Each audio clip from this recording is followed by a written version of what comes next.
Bonjour et bienvenue pour ce nouveau page à page consacré au second omnibus New Avengers de Brian Michael Bendis. On s'attaque aujourd'hui à un énorme pavé. Regardez la taille du monstre. Il reprend les épisodes New Avengers 32 à 64 ainsi que plein de one-shots que nous allons découvrir ensemble. Quand nous aurons fini de parcourir cet omnibus, eh bien, nous aurons découvert ensemble l'intégralité du premier run des New Avengers. Sachez que la série a ensuite été relancée sous le Heroic Age, toujours par Brian Michael Bendis, mais avec John Romita Jr. Souvenez-vous, c'était la fin du Dark Age et c'était l'Heroic Age. Nouveau départ, nouveau numéro 1. Et bien entendu, nouvelle équipe notamment au niveau artistique. Les New Avengers de Brian Michael Bendis sont arrivés comme un ouragan chez nous, avec évidemment cette envie de dépoussiérer les Avengers. Il y avait d'un côté les Ultimates, vous savez, cette version alternative des Avengers emmenée par Mark Millar, mais Brian Michael Bendis s'est attaqué au début des années 2000 à l'équipe numéro 1, les Avengers, et on était bien des années avant le premier film. La couverture est signée par Billy Tan. Il y a plein d'autres dessinateurs comme Stuart Timonen, Jim Chung qui sont aux manettes. On va tout de suite rentrer dans le vif du sujet parce que y a beaucoup de pages à regarder. Là, c'est du Lenin Francis Yu et nous allons parcourir ensemble. On commence avec l'épisode 32 qui est dessiné par Lenin Francis Yu, ou Lenin Yu, dessinateur qui a beaucoup œuvré sur les X-Men et qui a également donc travaillé sur ces épisodes magnifiques. C'est un dessinateur qui a été très très prolifique pendant de très très nombreuses années. Aujourd'hui, il est beaucoup plus rare, mais il a tellement donné qu'on ne peut pas lui en vouloir d'être moins présent. Il fait surtout des couvertures maintenant.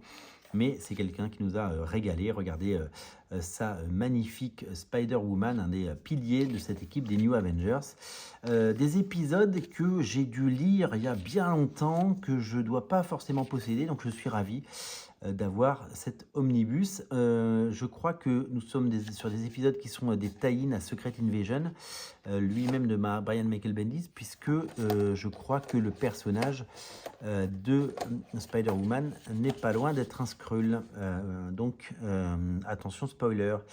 Donc, en tout cas, c'est très très bien dessiné. Je tiens tout de suite à remercier, puisque c'est le début de la vidéo, je tiens tout de suite à remercier Panini qui m'a mis cet omnibus à disposition. Je l'aurais acheté quoi qu'il arrive, parce que c'est pour moi un des incontournables. Donc, je suis vraiment ravi de pouvoir vous le présenter, présenter ce page à page, qui est une forme de reconnaissance de mon travail.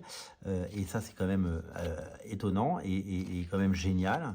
Et puis, c'est surtout quelque chose de particulièrement agréable de se sentir apprécié par les éditeurs et d'avoir leur confiance.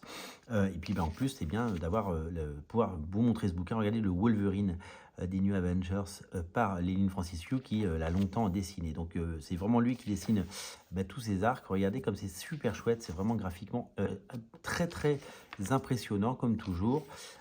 Souvent les dessinateurs qu'on ne voit plus de façon mensuelle, on oublie à quel point ils ont donné de leur temps, de leur talent pour proposer ces pages absolument magnifiques. C'est vraiment de toute beauté et c'est vraiment quelque chose d'étonnant. Donc ce sont des épisodes qu'il va falloir que je relise parce que ils sont très lointains, hein. C'est des épisodes qui datent de 2005 pour les plus vieux, 2006 c'est une vingtaine d'années. Il s'est passé beaucoup de choses depuis, mais rendez-vous compte, la somme de travail accomplie et abattue par Brian Michael Bendis et donc Lenin Francis Yu qui était de passage sur la série, bien sûr. Il sera très très vite pas remplacé, mais il laissera sa chaise à d'autres. C'est comme ça que ça se passe dans les comics. L'épisode 36 avec une couverture magnifique.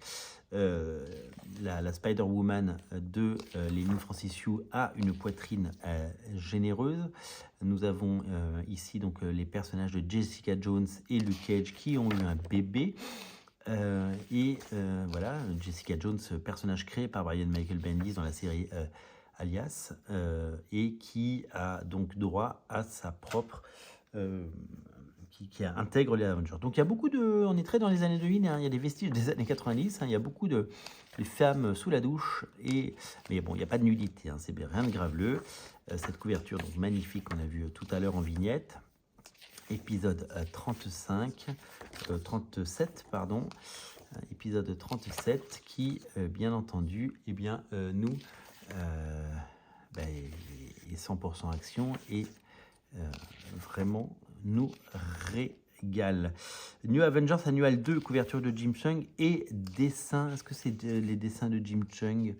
Je ne reconnais pas. C'est peut-être du Mike Deodato Jr. ou du Billy Tan. Alors on va aller voir, parce que quand je sais pas, j'aime bien savoir. Hop, hop, hop. Les crédits sont où? Les crédits sont là.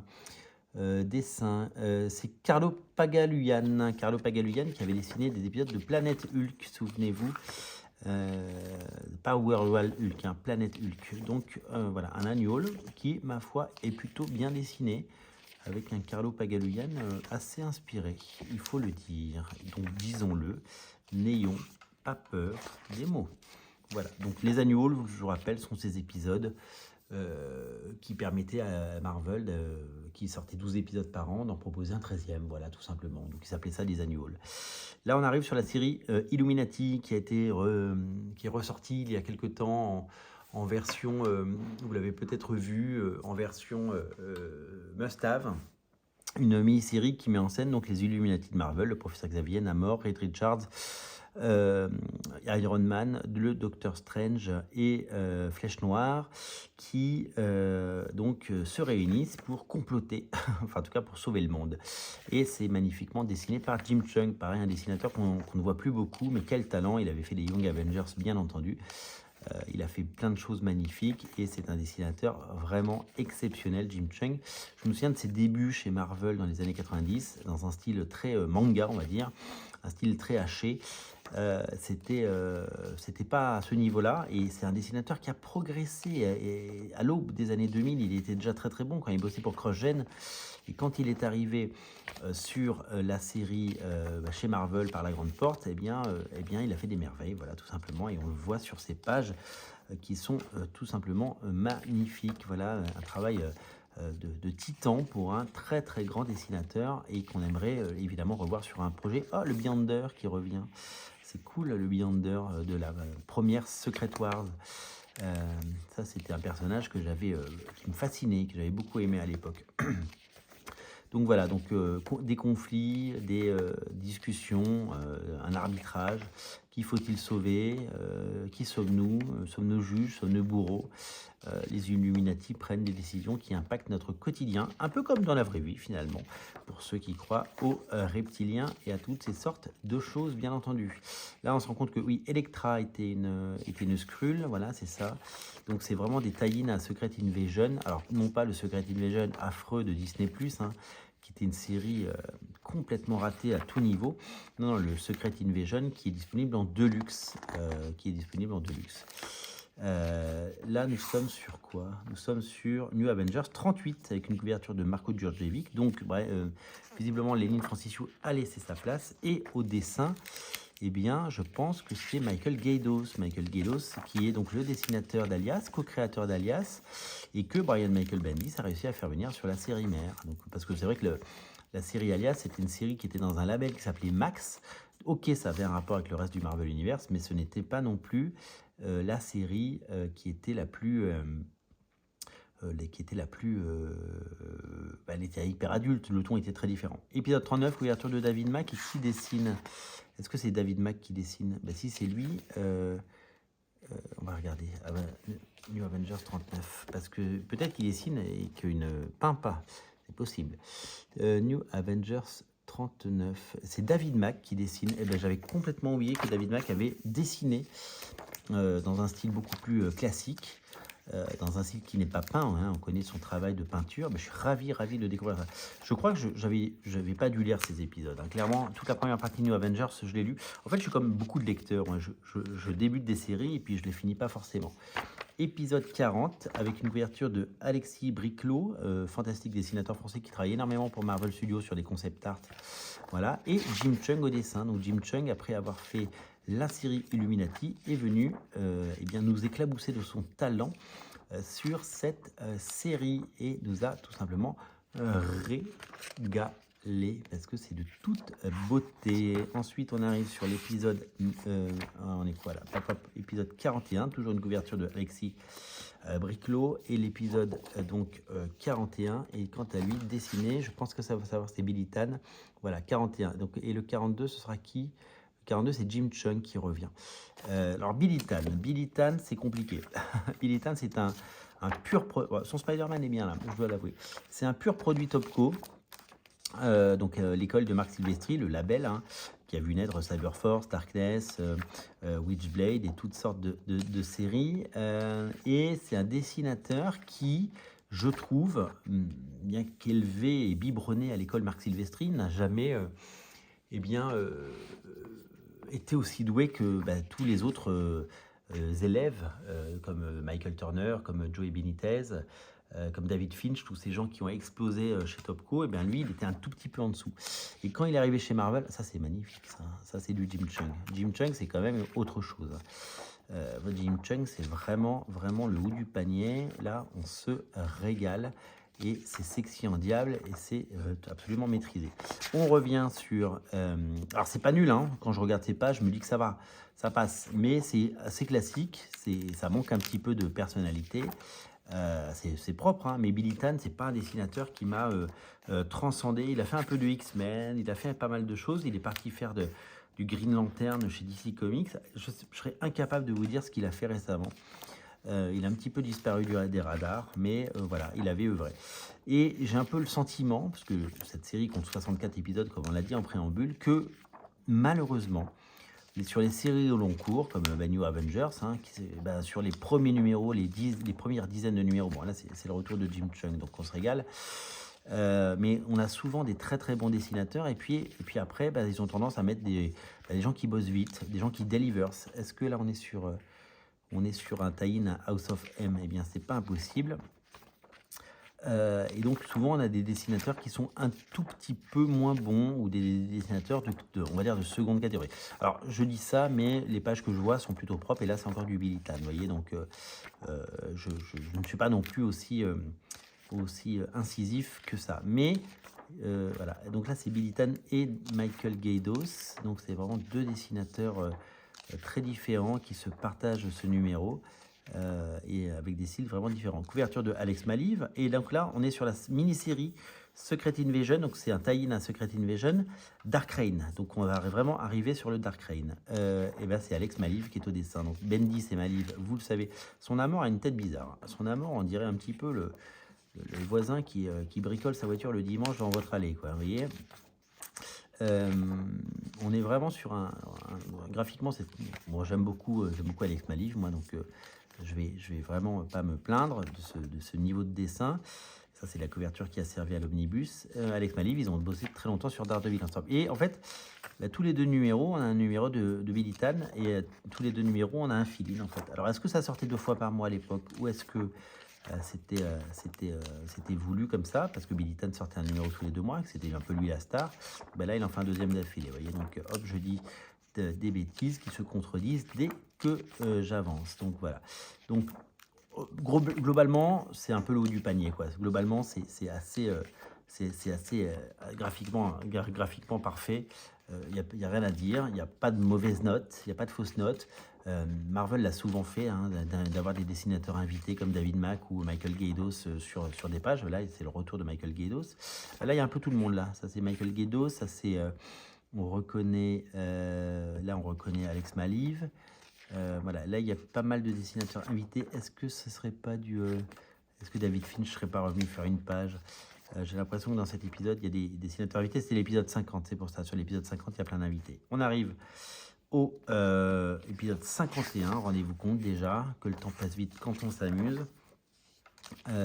Avec Chris Bacalo, le fabuleux Chris Bacalo, qui lui aussi est venu faire des pages, et ça c'est quand même super cool. Billy Tan, quand on pense que tous ces dessinateurs ont émergé dans les années 90, alors c'est très drôle parce que on a le Docteur Strange par Chris Bacalo, longtemps avant la série qu'ils ont fait ensemble d'une 30aine de numéros avec Jason Aaron. Donc vous voyez, on est vraiment des années avant, et il dessinait déjà le Docteur Strange, et il avait déjà trouvé son Docteur Strange même si après il l'a vraiment fait évoluer vers quelque chose de différent. Billy Tan toujours aux manettes.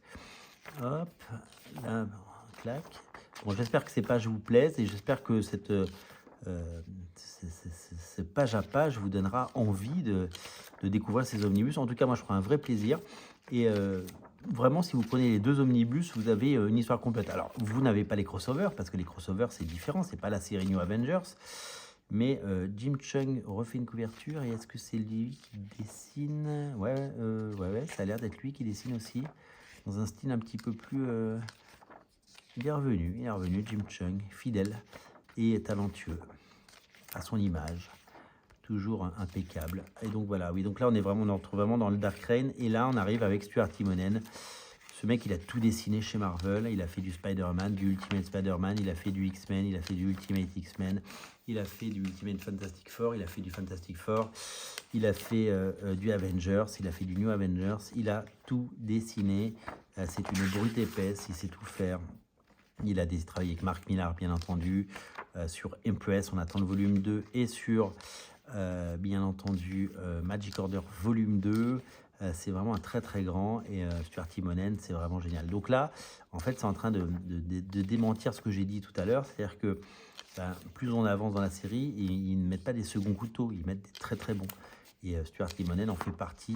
Alors c'est un Stuart Timonen qui change de style à chaque projet, c'est assez fou parce que il s'adapte à chaque projet et au rythme aussi qu'on lui impose. Et donc c'est toujours très très beau. Alors à l'époque, il n'était peut-être pas encore la superstar qu'il est devenu. En tout cas, il était en passe de le devenir. Mais de toute façon, quand on vous met à l'époque sur la série Avengers, qui était la série star, ça veut dire qu'il y a véritablement quelque chose d'intéressant et de passionnant à raconter. Donc ça, c'est vraiment génial parce que c'est du travail soigné, quoi. C'est des belles pages. C'est lisible, on comprend ce qui se passe, et c'est très agréable à l'œil parce que c'est très très joli, tout simplement. Donc Stuart Timonen, c'est totalement validé. En plus, Stuart Timonen est un dessinateur capable de produire ses pages, c'est-à-dire qu'il n'a pas besoin d'être remplacé, il n'a pas besoin de... Voilà, donc là on a un tie-in Amazing Spider-Man 601. Alors donc on a un tie-in avec cette couverture mythique, hein. Et donc là, c'est un épisode de Spider-Man qu'il dessine. Ah oui, en fait, c'est juste quelques pages. C'est des pages qui ont un rapport, voilà. Là, c'est pareil, c'est les pages de Dark Reign The List. Ah oui, Dark Reign The List était un... il y a eu plusieurs one-shots à l'époque de Dark Reign. Et puis après, à la fin, il y a la fin du Dark Reign. Alors, qui dessine ça? Est-ce que je retrouve le dessinateur de Dark Reign The List avec ses pages? Non, ça me dit trop rien. C'est peut-être Stefano Caselli. Allez, on parie sur Stefano Caselli, on y va. Hop, pour voir si je suis bon. Si je suis bon, vous me mettez un petit pouce en l'air, d'accord? Hop, Dark Reign The List. Dark Reign The List. Tac, tac, tac. Ah non, c'est Marco Djurjevic. C'est Dark Reign The List Avengers, ça? Eh ouais, ben voilà. Ben donc, mettez pas le pouce, enlevez-le. Ah oui, c'est vrai qu'il a un style très différent quand il dessine. Ça, c'est un New Avengers Annual 3 avec Mike Mayhew. Alors lui, c'est le dessinateur qui dessine de façon un peu photoréalistique, ou photoréaliste, comme on dit en français, et qui a notamment dessiné des épisodes d'Obi-Wan, vous savez, dans Star Wars, les one-shots Obi-Wan Kenobi. Et c'est lui qui avait fait le Star Wars d'après un des premiers scripts de George Lucas, qui était sorti chez... Oula, pique un peu ça. Qui était sorti chez Delcourt et qui est ensuite ressorti chez Panini il y a 2 ans, je crois. New Avengers 61, toujours Stuart Timonen. Bon, on va se diriger tranquillement vers l'épisode 64, les enfants, là. Hein, bon, évidemment, je m'arrête pas 2 heures sur chaque page. Hein. Le but, c'est que si ça vous intéresse, vous alliez l'acheter. Je crois que c'est Phil Noto qui arrive, là. Est-ce que ce serait pas Phil Noto qui fait des pages? Phil Noto, j'aime bien. Et puis, de temps en temps, il fait... Par exemple, sur X-Men, j'aime un peu moins ce qu'il a fait sur Krakoa et tout ça. Parce que c'est un dessinateur qui est capable de faire des très très bonnes choses et puis parfois un petit peu moins bien. Mais c'est un très très bon illustrateur. De toute façon, honnêtement, dans tout ce qu'on a vu là, il n'y a rien acheté. J'ai juste ma petite réserve sur Billy Tan qui est le moins bon de tous. Mais en gros, sur je sais pas combien il fait de pages, il fait 800 pages cet omnibus, il est taré. Brian Hitch. Brian Hitch qui fait le dernier épisode, le final. C'est drôle parce qu'il a longtemps été... Ça date de 2010. Il avait déjà quitté Ultimate. Et c'est lui qui a fait le New Avengers final, le dernier numéro. J'avais complètement oublié ce petit détail. Brian Hitch, toujours aussi classieux, toujours aussi talentueux, toujours aussi élégant. C'est vraiment un dessinateur qu'on adore et c'est un dessinateur qui depuis eh bien, retravaille avec Jeff Jones sur la série Redcoat à découvrir chez Urban. Une série de toute beauté, voilà, il faut le dire. Donc ouais, ça c'est vraiment très très chouette et c'est vraiment magnifique. Et à la fin, donc plein de doubles pages comme ça, fait donc par les auteurs qui ont travaillé sur la série. Donc je crois reconnaître David Finch, si je ne me trompe pas. Là c'est Steve McNiven qui a travaillé après David Finch sur la série. Là, c'est qui est-ce que c'est pas Olivier Coipel qui fait cette page là, ce serait pas Mike Deodato Jr. Là, c'est Lénine Francissiou. Là, on revient sur du Brian Hitch. Là, c'est Billy Tan qui revient. J'arrive bien à reconnaître. Hein. Ça, c'est Olivier Coipel, c'est sûr. On reconnaît Olivier Coipel, évidemment. Et on termine par Stuart Timonen parce que ça ressemble beaucoup à du Stuart Timonen. Et les dernières pages sont signées bien, par Marc Bagley, peut-être. C'est bizarre, c'est assez bizarre, ça, ce dessin sur les dernières pages. Voilà, hop. Pascal Ferry, non? Je sais pas, qui dessine la fin? Je vais aller regarder, ça m'intéresse. Donc, toutes les variantes cover en petit et quelques dessins préparatoires. C'est un gros pavé, hein, c'est un beau bébé et c'est un magnifique omnibus. Donc une nouvelle fois, merci à Panini de me l'avoir mis à disposition pour pouvoir vous le montrer parce que je ne le répéterai jamais assez. Les comics, c'est mieux quand on les voit. On a plus envie de les acheter. Les acheter en aveugle sur un site en ligne sans savoir ce qu'il y a dedans, c'est toujours un peu casse-gueule. Là, au moins, vous savez. Et puis moi, je suis toujours ravi de vous faire ces pages à pages parce que vous le savez, ce sont des missions que vous aimez et ça vous rassure. Et encore une fois, si j'arrive à déclencher chez vous l'envie de découvrir ce bouquin et peut-être 1, 2, 3, 10 actes d'achat, ça voudra dire que tout le monde aura gagné. Panini aura fait des ventes en plus. Moi, j'aurai rempli ma mission et vous aurez un beau bouquin chez vous. Donc, c'est gagnant pour absolument tout le monde. Merci d'être aussi nombreux à regarder Radio Comics. N'oubliez pas de vous abonner si vous voulez découvrir les autres pages à page. Il y en a plus de 150 sur la chaîne. Salut!